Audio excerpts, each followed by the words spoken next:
takže já vás zdravím a to bude video na tutoriál, jak se zlepšit v buildech. Jakoby je to na ovladač, jakože na PlayStation a Xbox, případně možná i Nintendo, ale něco z toho můžete i použít i na počítač, takže tak. No a ještě předtím, než začneme, tak bych vás poprosil o like a odběr, protože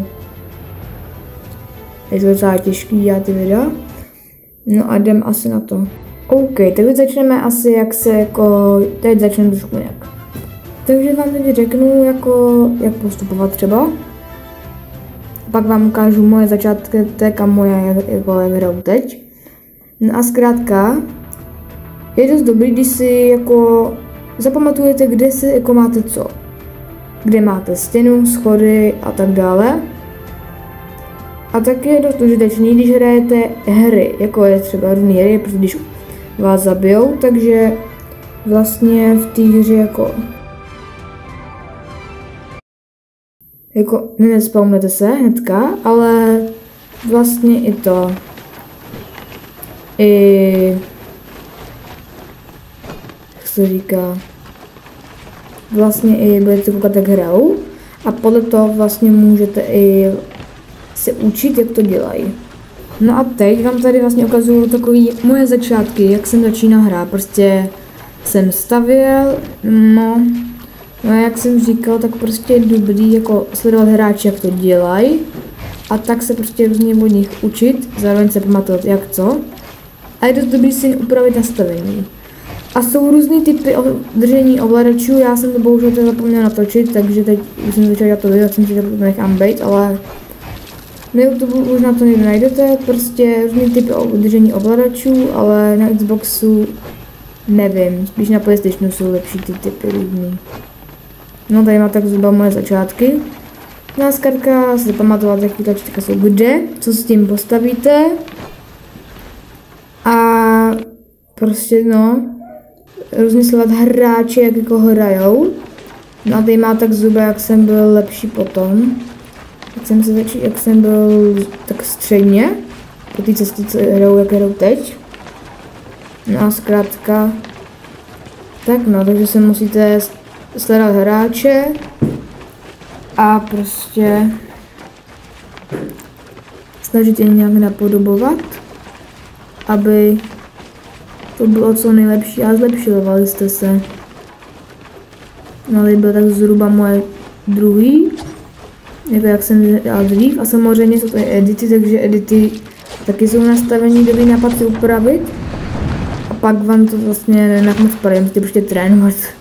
To vlastně na ty edity, tak asi, co vám tomu řeknu, no tak prostě takhle nějak trénovat a pak to bude lepší a lepší. Za mě nejlepší jen tak, jako bez toho jednoho nahoře. Jako jenom ty tři takový.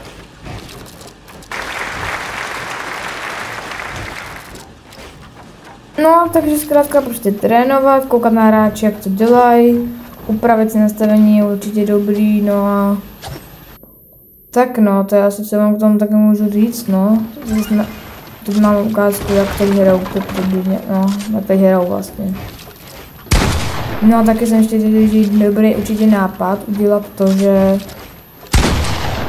prostě budete, co jsem to chtěla teď říct? Jo, že třeba budete prostě budete trénovat na mapách, že třeba na této mapě jsem dřív trénoval já. Hoďku jsem každý den, ale tak vždycky jsem hrál, tak hoďku jsem trénoval. No a teď co mi to jde, takže že trénovat na těch mapách. Třeba teď jsem trénoval já a docela mi to pomohlo. A ještě by určitě bylo dobrý zmínit, že je taky dobrý si zahrát prostě nějakým kámošem, kde je dobrý. Možná lépe, že by hrál líp než vy. A zkrátka, abyste trénovali, on bude, že jednoduchý to třeba pro něho bude, ale vy aspoň budete trénovat. A myslím si, že když ho trefíte třeba, tak někdy budete mít i radost z toho, že ho pouze trefíte, ale bude to pro vás aspoň trénování.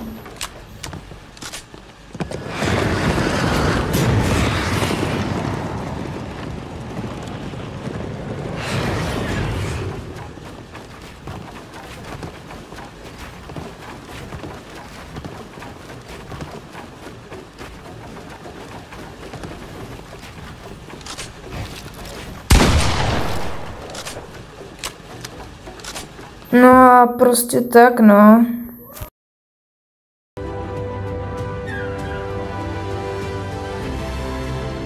Takže doufám, že to někomu z vás aspoň trochu pomohlo.